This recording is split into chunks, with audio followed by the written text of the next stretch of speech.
Leadership begins long before anyone is given a title. It's about having the right attributes and doing the right thing when no one is even watching. Absolutely. That's why we're asking you all today, what does it mean to lead by example?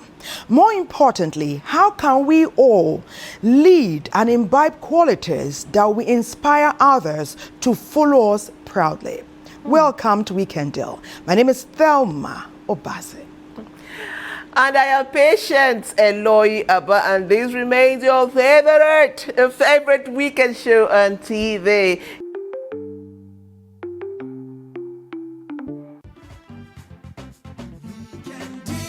Now, a lot of people, from home to workplaces to the corridors of government, people are watching.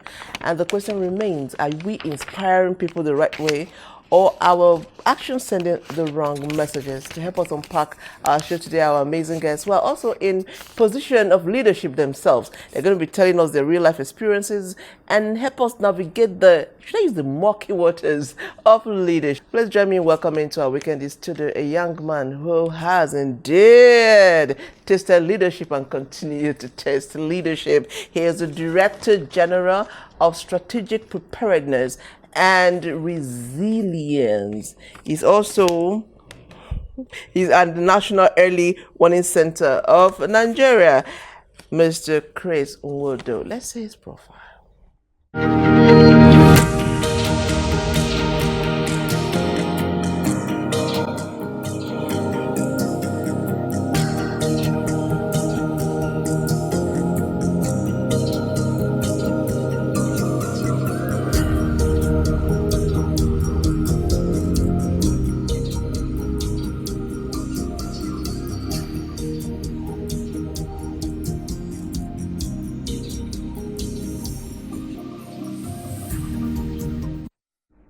It's great to have you on Weekend Deal today, Mr. Nwodo. Thank you for having me. And good thing we're meeting you for the first time, so we can hit from all the early warning signs, angles, patient, because he is one man who is definitely prepared. Yes. And is quite resilient, talking about the position that you hold. Okay, anytime we talk here, our guests, our viewers, people that watch us describe the experience as a masterclass. Yes. And that's more important today because everybody strives to be a leader at different times in their lives. So if you were to describe a leader based on his or her actions, what qualities would you think describes a good leader that is worthy of inspiring people? Thank you. Thank you for having me. First, I would say that in my view, leadership is not a title. Leadership is a dimension of life. Leadership is about yourself first. So it's about self-knowledge, having a sense of self, having a sense of purpose, having a sense of mission, having a sense of direction. In that sense, the first person you lead is yourself. So I think that when I think of leadership and I think of people that have inspired me, what has defined them most is their own sense of purpose, their sense of mission, their sense of clarity about who they are. So that's how I see leadership, not as a title, but as a way, a mode of life, which means that everybody can lead. Yes, everybody is a leader, but you lead yourself first.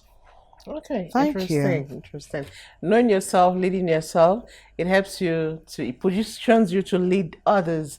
Now we hear of so many leadership styles: democratic leader, servant leader, laissez-faire, autocratic leadership, and all styles of leadership. Thank God you're a leader. What particular style do you use, or is it a combination of all, depending on the situation? Well, it's a combination. I suppose one could think of it as a combination of all. But underlying that is the idea, what I just said to you, that leadership is not the title itself. It's being. It's a mode of being. So my colleagues, I would hope, see my own drive and my own passion. And what I want is to reproduce that in them. in each in their own way. So for me, it might be a combination of all of those things, but what is most important is to have clarity and have a sense of mission and a sense of purpose and be governed by that. Right. Amazing. Good one, Mr. Wood. I don't know why I'm tempted to say Dr. Godo. Are you No. are you getting ready for your doctorate, or you're ready? No. You're not thinking about Okay, it. I know you're done with your masters. Okay. Let's talk about the place where you sit at the helm right now. You say you've been doing that for 4 years now. Yes. I know it's not how you started. That's not where you are now. Being that you have learned, or you live, you embody what leadership is, starting from self. What would you say has been your most challenging leadership action that you've taken while at the helm there as Director General? The most challenging leadership action. Why you took it and what the outcome was?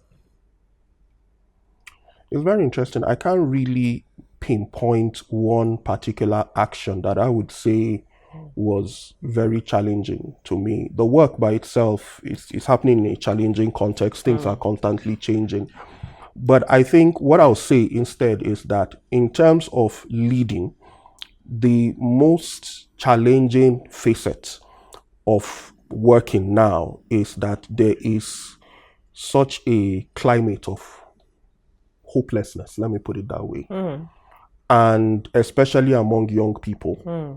And you're trying to get them, part of my challenge is to get them to see that you can still affect things, you can still influence your environment, you can start by certainly influencing yourself. You shouldn't give up on yourself, don't give up on your aspirations, try your best, do your utmost to find your purpose, and to recognize that the external environment may be a certain way, but what really matters is your internal environment, right? And trying to get them to dig deep within and to find that sense of mission, that sense of purpose that will distinguish them, and also to see how they can use that to make the lives of other people around them better. So that's been, I would say, that is just generally the climate. And wherever I am, you're constantly trying to deal with people that lack motivation, usually because they are looking for motivation outside of themselves. So I would say to them, you have to find your reason for what you do. So that for me, it's what I would say is the context, the overall context. With the way you have positioned your leadership style and impacting them with what you're saying, is there a change? I see that. I think that once people find their own reason for doing things, once people see themselves in a thing, in what they're doing, then you get a lot more out of them. When you lead an organization, the first way that people think is that, okay, I am here, I'm working in this organization, this guy is my boss, and I'm here to do what he says. Okay. Right? That's the first way they think. Yes. But what I say to them is that that is not my style at all. I am here for a reason. You also have to find your own reason for doing this beyond the fact that you're working in an organization. The organization has its goals, it has its objectives and all of that. But you as a human being, you have your own dreams, your aspirations, and your vision for your life. So that vision, you have to see it as part of the organizational whole. Because the organization is not a building. The organization is a collection of human beings. Yes, absolutely. Right? And my belief is that the organization flourishes as a whole when the individual human beings that compose that organization find their purpose within the context of the organization's own mission. So all of us are like soldiers. We're all on a mission. We all know what the mission is. We all know what the cause is. We want to be there, right? So it's not a question of me as the leader trying to drag people along on this journey. Everybody is pulling together in the same direction. But that only happens when you as a person, you see yourself or you see this as part of the trajectory of your own life, part of your own life's purpose and your calling, as it were. Yes, I think it's all about, like you said, we are all leaders in our small affairs, and if we are able to understand that your mission can align with the overall mission of where you're working, you find out that it becomes easy for you to lead. And I learned something. They said, lead up, even when you are not in the middle cadre, you're down there, you can lead up. And that's the whole conversation that we're going to be having as the show progresses. Our second guest is in Lagos and she's ready to join the conversation. She is Jane Egerton-Idehen. She is the MD CEO of Nigerian Communications Satellite Limited, NAGCOMSAT. Let's see her profile.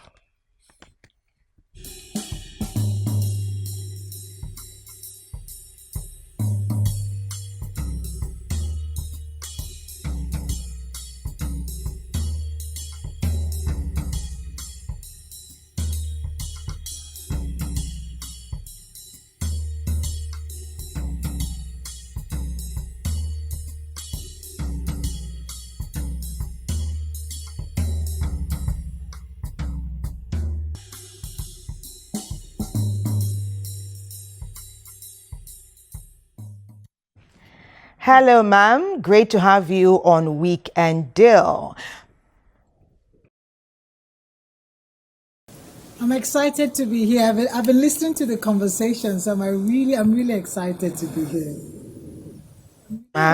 We are quite excited to have you, on the show today. We've tried to identify what it truly means to be a leader. We've learned from Mr. Ngodo now that it's a lifestyle and you must first lead self.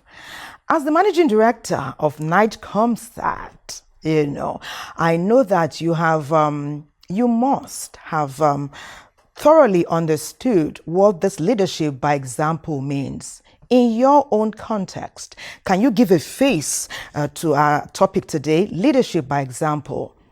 What does it mean to you?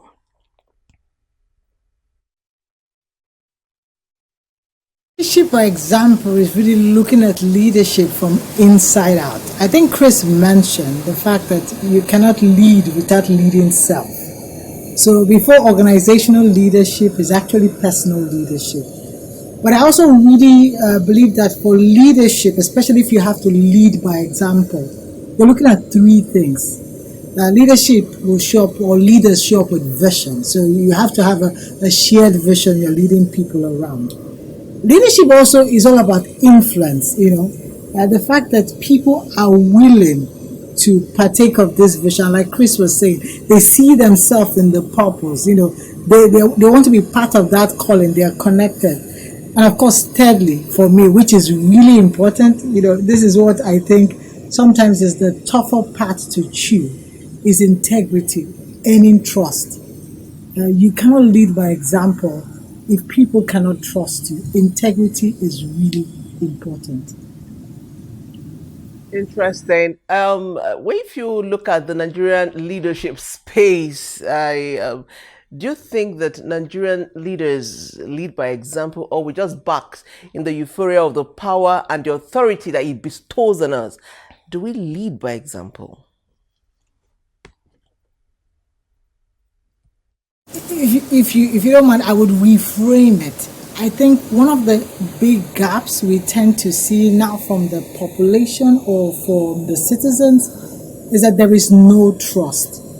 A good example, I've been in the private sector and I'm coming into the public sector. And I know that when I first got, appointed, or when there were plans that this is going to happen, a lot of people in my close circles were very sad for me.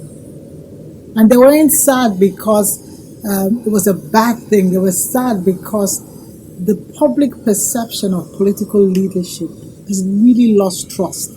So you would struggle. And this is someone that has built a professional career based on integrity. And you're now coming to a place where it's really ground zero. Because we all have a perception of appointees and politicians. So I think if I look at it that way, there is a huge gap in public trust. Integrity is the thing. And because it's a thing, it means leadership, especially in the political circles, has to really double down in earning trust. That's the huge gap.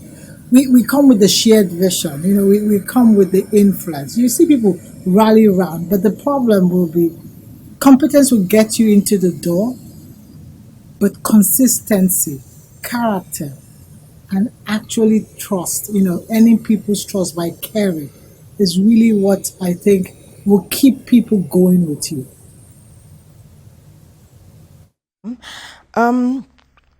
Leadership is so key to the extent that we're learning now that you don't have to be at the helm of a group of people or at the helm of your community. You don't have to have a title to lead. So every day, what it does, the message it passes to us now is that in our different spheres of work, of living, of existence, we must take on leadership roles.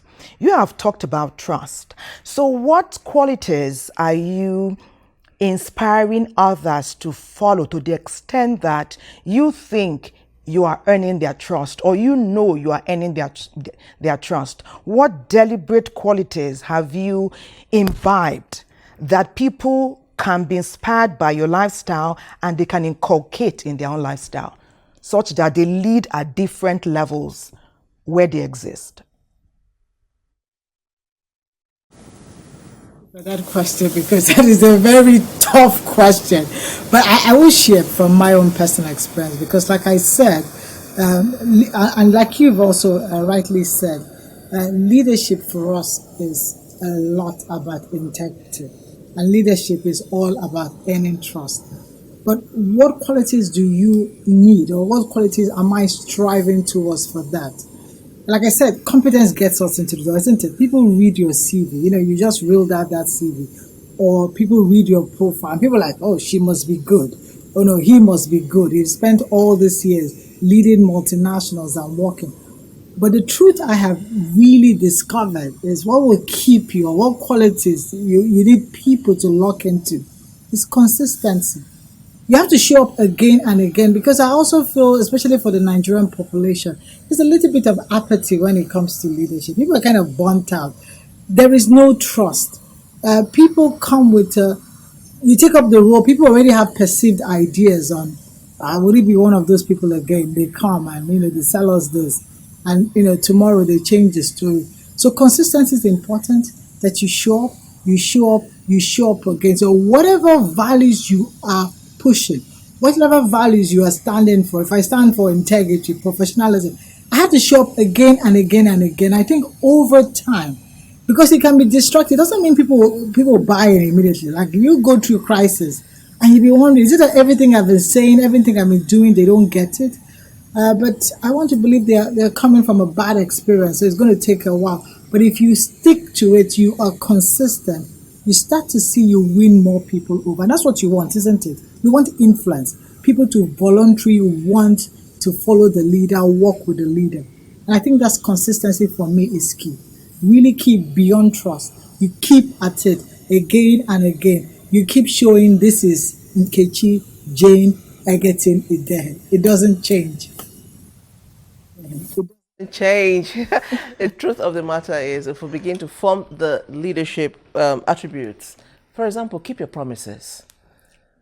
When you borrow that money and say, I'm going to pay you back, please pay back. When they say, where are you? Don't lie and say, I'm on my way when you're still at home.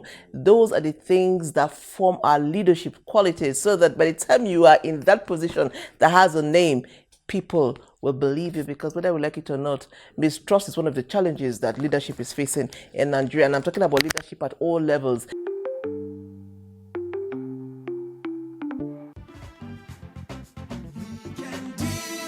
What is it about leadership in our climes? Is it our socio-cultural background?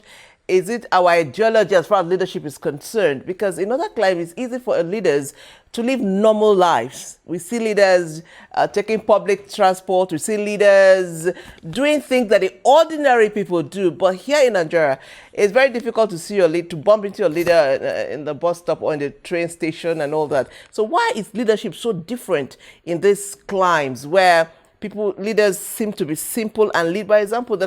Leader in other climes can come earlier than even the people that he's leading. So is it our cultural, social-cultural background, or the ideology we have behind leadership? If I'll need you to speak to that. Thank you for that question. I'll tell you a true story. The first day I took office, I went to see the minister, to show up and all that. And I remember after the meeting, I started looking for my bag. I panicked. I was telling him, I can't find my bag. He started laughing. He said, don't worry, your assistant has it. But that was new to me. People shouldn't carry my bag. So there's a cultural context as well when it comes to leadership. And I think that's where our climb is actually different. The way we expect our leaders to show up is also influenced by our culture. Remember, this is a culture where people would dobale to greet. Like, if you go and see, unless you're seeing the Queen of England, nobody's expecting you to curtsy for a president. But in Nigeria, you're likely curtsied because in our climb, even the chief of your town expecting you to, So you have to also look at the nuance of our cultural context. And in accepting it is to also find the balance. I'm not saying it's wrong, but I'm saying it's finding the balance so that leaders as well do not run with that and abuse the system, Because like you said, you want leaders to live a normal life, but we don't want them to go to the extremes of both. I don't think I would, to be so exorbitant with the fact that because of the culture, people would lean towards, reverence, almost lean towards some form of blind loyalty to then abuse the system, to then expect that everywhere you show up, people should be, people would, lie on the floor, you have that form of using that authority or abusing it. So I do appreciate that our culture has nuanced it. So, sometimes you take it, isn't it? The fact that someone wants to greet you by dobale, they're from a particular culture. That is how they show reverence for leaders. I think that's okay, but not to demand it all the time because it is nuanced, like I said. Quite interesting. While we're still talking leadership with you, just briefly, before Patience will take us to our next zone for our mini documentary, I do know that we've heard, we don't know how true, that female leaders sometimes, or females who sit at the helm of any group, any organization in society, sometimes have to work 10 times as hard to prove that they have the ability and the capability. Is that something you have experienced personally, or is a myth? Definitely it's not a myth. I've been in the tech sector for over 2 decades, and I'm a woman. So definitely it's a male-dominated field. So that mirrors that. Even in the political circles, look at it. In the Senate, how many women do we have? 4%. In the House, maybe 3.5%. So women are always a minority. So it's just basic knowledge that you show up in a place. Everybody expects the MD for Nigecomsat, a big tech company, to be a male. So you tend to see that already you've lost a browning point showing up as a woman, because for some people, the bias has already hit them. Oh, can she do it? Or you hear people make funny insinuations. Kind of insinuates. I have someone like that at home. I'm not your wife. So I think there's a cultural context to it because we also have a lot of patriarchy. This is Nigeria. So I do expect, and I don't, when the fact that someone is saying this is the MD, but someone is pointing at the guy he sees standing next to me because in his mind, that should be the MD. So it's a kind of pressure that comes with that, but it doesn't stop the fact that I believe leadership is all about your competence, courage, all those things we mentioned about. In mentioning all that, there was nothing about gender. I don't think I mentioned there has to be a woman or it has to be a man. And time again, we have shown that when we pick leaders based on those skill set, based on those competences, then they will deliver. It is not tied to a gender. Female bosses are perceived to be stricter, harder. I have a female boss, Sister Ray Taylor. I call her my mama, young mama. Okay, she's our friend, she's our boss, and trust me, she knows where to draw the line.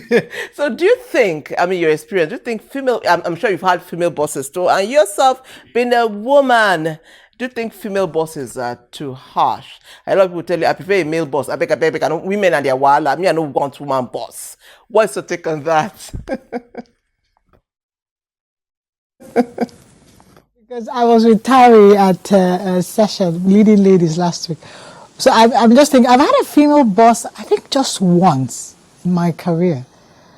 But if you really ask me, a female boss stricter, I would say, I think it's a perception. I think it's a personality. So it depends on the personality of the person and their inherent style. It is not really a female thing, if you ask me. Talked about, being stricter or female. But what I would tell you is that what I found out growing in the tech circles, because it's male dominated, so the few women that made it to the top, almost like they had to be tough, or they were trying to replicate male traits. Women have a tendency to be nurturing and all, but because you are in an environment where, aggression, masculinity is defined as a plus, those first few women that made it to the top felt they had to inhabit that, and they showed up in that way. And also what I did find out, now this is personal experience, that sometimes because you're a woman, people come with predefined ideas of what your style will look like. And that actually is forcing you now to do that and be strict. So a good example, because I'm a woman, people know the tendency. I have kids, I'm a mother. So staff will show up to work and they will quickly go up to that excuse of, oh, my daughter was sick. I had to take my son for immunization. They're looking for an excuse that will lock in or be relatable, so that you would probably, based on the motherly instinct, give them a leeway. Then for you to find out that person was actually golfing and never took any daughter that was sick. So I think those type of things play out. Those types of things will force that female gender to probably ramp up and be more firm, because of the way people have predefined her. But if you ask me, I'll say it's a personality thing. I don't think women are stricter, because I've had bosses, at least I've had one boss that was a female, and she wasn't any stricter than the male bosses I had.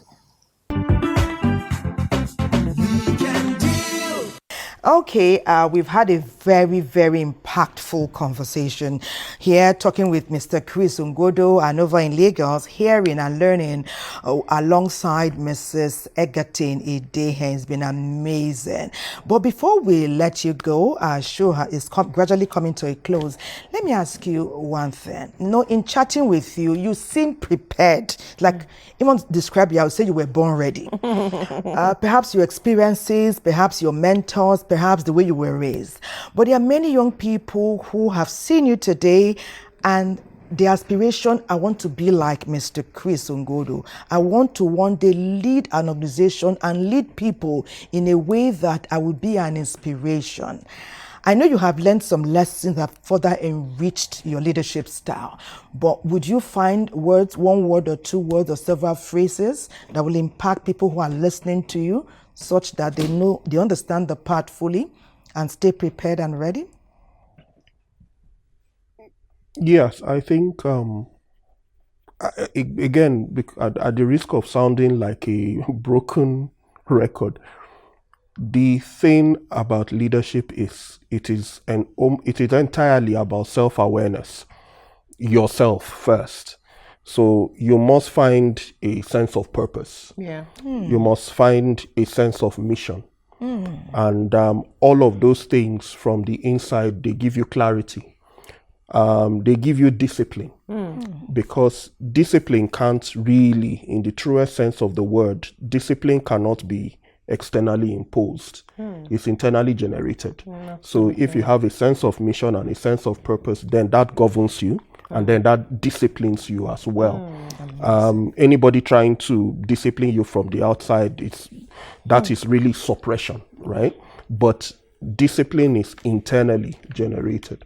So if you have those things, once you have a sense of purpose, a sense of mission, then your ideas about what you need to do to prepare yourself will also equally become clear. Thank you so much. Commit yourself to study, to learning as much as you can. Learn, take every opportunity there is to learn. We're in the age of information now, so knowledge is much more available. Immerse yourself in knowledge beyond what you're taught in school or within any other system, because it is knowledge that is independently acquired that stays longer than any other thing. Thank you so much. Mentorship? Thank you so much, sir. Thank you so much. Seek sir. Thank mentors you. where you can. Okay, so thank you. Thank You for you. coming. Let me quickly take a message here. Somebody says, my name is Blessing, and I'm here to say thank you so much, NTA, for making Weekend Deal, for bringing Weekend Deal. And I'm happy to see you again. Oh, so many messages here I can't take. Somebody says, oh, thank you. Weekend Deal is simply the best. Today on leadership, I am inspired to do even better. Okay. Weekend Deal, leadership. Okay, you made it so easy. I used to think it was complicated, but now I know that in my corner, I am a leader. You are indeed, you are. Can I take one more? Okay, thank you so much, Weekend Deal. I like what they said about people keeping their expectations real. Know yourself and you can lead. Know yourself. Indeed, it's a masterclass. People are, and I'm just trying to choose from. Weekend Deal. Tell my patients you look amazing. Thank you so much for bringing in your A game, and thank you to our amazing guest, Mr. Chris. Thank you for everything you have said to us. I'm learning. I can't take more. Okay, more are coming in. It's the end. More are coming in. Can I take this one? Okay, they say it's time to go. Thank you all for your message. Let me just call your name. Your name is, you're from Karusite, and your name is Alahaji Gakko. You say you're saying Weekend Deal is good. God bless you. Thank you so much. We are all leaders. Let's make the right choices, and Nigeria will be great again. Goodbye and God bless.